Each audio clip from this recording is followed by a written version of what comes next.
আসসালামু আলাইকুম দর্শক, শুভেচ্ছা, স্বাগতম। বিগত সরকারের আমলের স্বরাষ্ট্রমন্ত্রী আসাদুজ্জামান কামালকে নিয়ে একটা বক্তব্য খবর আর কি।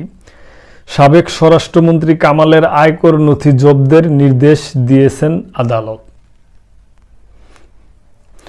পতিত আওয়ামী লীগ সরকারের স্বরাষ্ট্রমন্ত্রী আসাদুজ্জামান খান কামালের আয়কর নথি জব্দের নির্দেশ দিয়েছেন আদালত।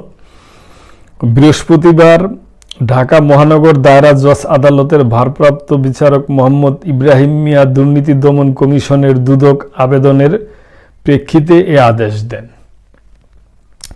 দুদকের উপপরিচালক মোহাম্মদ জাহাঙ্গীর আলম আদালতে কামালের আয়কর নথি জব্দের আদেশ চেয়ে আবেদন করে। এ বিষয়ে দুদকের পাবলিক প্রসিকিউটর সালাউদ্দিন ইস্কান্দার কিং শুনানি করেন। শুনানি শেষে আদালত আবেদনটি মঞ্জুর করেন।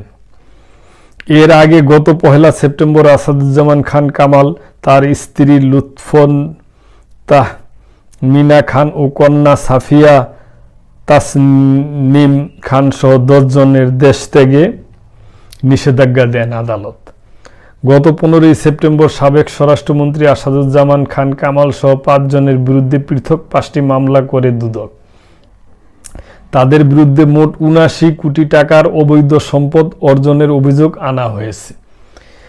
মামলার পর গত 4 নভেম্বর আসাদুজ্জামান খান কামালের 9টি ব্যাংক হিসাব অবরুদ্ধ করেন আদালত। হিসাবগুলোতে মোট 12,11,94,180 টাকা রয়েছে। তো দেখা যাক দুদক যে তাদের বিরুদ্ধে যেই অ্যাকশন, যেই কর্মকাণ্ড নিছে, যেই বন্দোবস্ত নিচ্ছে, এটা কি হয় দেখা যাক দর্শক। তো ভালো থাকবেন, আজকে এই পর্যন্তই। আসসালামু আলাইকুম।